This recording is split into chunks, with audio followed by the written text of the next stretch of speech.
जय माँ लक्ष्मी, जय माँ वैभवदायिनी, जय धन सुख और समृद्धि की देवी माँ महालक्ष्मी। तो चलिए कथा को प्रारंभ करते हैं। बहुत समय पहले की बात है। एक छोटे से नगर में हरिदास नाम का एक गरीब ब्राह्मण अपनी पत्नी गौरी और 2 बच्चों के साथ रहता था। हरिदास बहुत ईमानदार, धार्मिक और दयालु व्यक्ति था। वह रोज सुबह उठकर भगवान की पूजा करता, मंदिर जाता और जो थोड़ा बहुत मिलता उसी में संतोष कर लेता था। लेकिन समय हमेशा एक जैसा नहीं रहता। धीरे धीरे उसकी घर की हालत खराब होने लगी।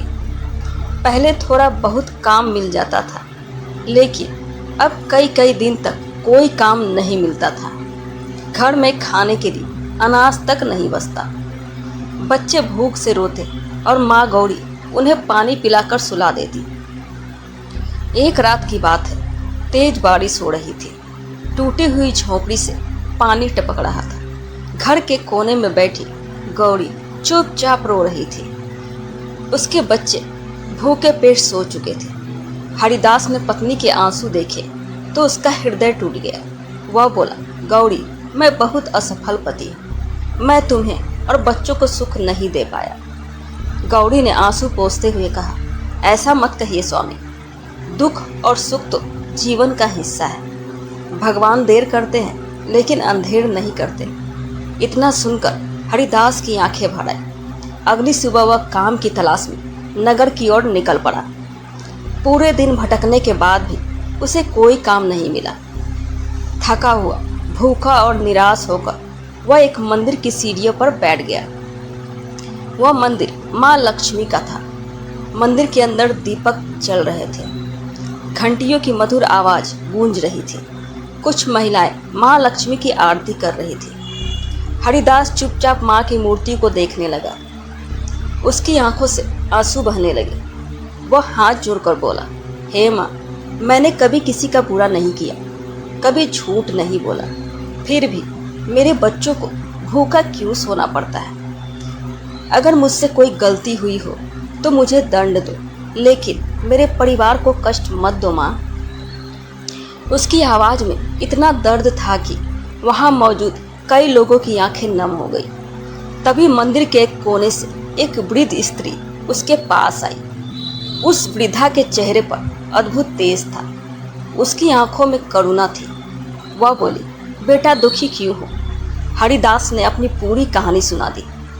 वृद्धा मुस्कुराई और बोली, क्या तुम्हें माँ लक्ष्मी पर विश्वास है? हरिदास तुरंत बोला, माँ पर विश्वास ही तो मुझे अब तक जिंदा रखे हुए है। वृद्धा ने कहा, तो सुनो, आने वाले शुक्रवार से माँ लक्ष्मी का व्रत शुरू करो। सच्चे मन से पूजा करना, गरीबों का अपमान मत करना और कभी अधर्म का मार्ग मत अपनाना।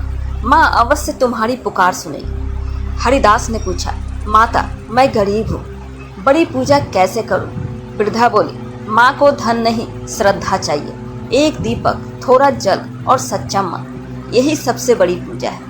इतना कहकर वह वृद्धा वहाँ से चली गई। हरिदास कुछ देर सोचता रहा। जब उसने पीछे मुड़कर देखा तो वह वृद्धा कहीं दिखाई नहीं दी। उसे लगा जैसे स्वयं माँ लक्ष्मी उसे मार्ग दिखाने आई थी। उस दिन से हरिदास और गौरी ने श्रद्धा से शुक्रवार का व्रत शुरू कर दिया। हर शुक्रवार वे सुबह स्नान करते, घर साफ करते और मिट्टी के छोटे दीपक में घी डालकर माँ लक्ष्मी के सामने जलाते। गौरी फूल चढ़ाती और हरिदास हाथ जोड़कर प्रार्थना करता, हे माँ, हमें इतना ही देना कि हमारा परिवार सम्मान से जी सके और कोई भूखा हमारे द्वार से वापस ना जाए। दिन बीतने लगे। एक दिन अचानक नगर के बड़े व्यापारी ने हरिदास को बुलाया। उसने कहा, मैंने तुम्हारी ईमानदारी के बारे में बहुत सुना है। क्या तुम मेरे गोदाम का हिसाब किताब संभालोगे? हरिदास ने तुरंत हाँ कर दी। धीरे धीरे उसकी मेहनत और सच्चाई से व्यापारी बहुत प्रसन्न हुआ। व्यापार बढ़ने लगा। व्यापारी ने हरिदास का वेतन भी बढ़ा दिया। अब घर में पहले जैसी भूख नहीं थी। बच्चों के चेहरे पर मुस्कान लौटने लगी। लेकिन हरिदास और गौरी कभी घमंडी नहीं बने। वे रोज माँ लक्ष्मी को धन्यवाद देते। समय बीतता गया।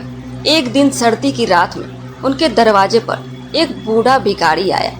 वह कांप रहा था और भूख से बेहाल था। उस समय घर में बस थोड़ा सा भोजन बचा था। गौरी ने बिना सोचे वह भोजन उस बूढ़े को दे दिया। हरिदास बोला, अब हम क्या खाएंगे?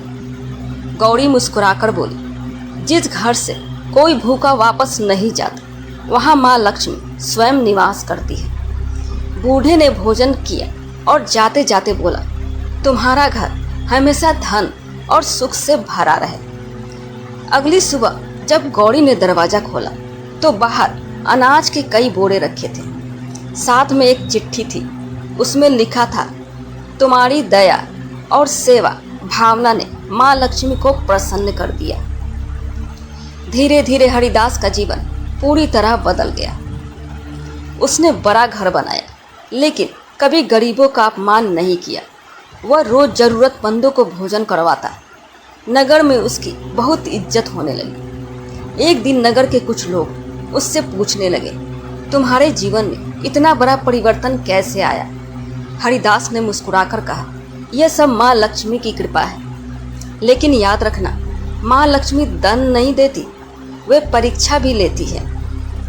जिस मन में दया, सच्चाई और संतोष होता है वहीं माँ लक्ष्मी वास करती है। उसकी बातें सुनकर लोगों की आंखें भर आई। धीरे धीरे पूरे नगर में माँ लक्ष्मी की भक्ति फैल गई। लोग समझ गए कि केवल धनवान होना ही सुख नहीं है।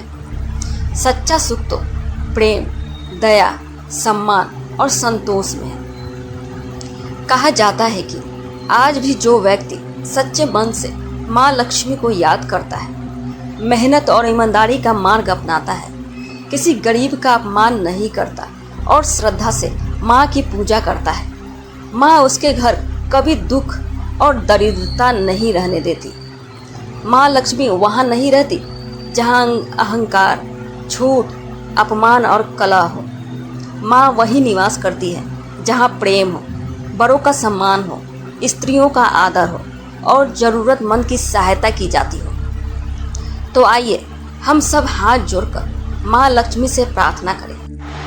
हे माँ महालक्ष्मी, हमारे घर में सुख, शांति और प्रेम बनाए रखना। किसी भी परिवार को भूखा मत सुलाना।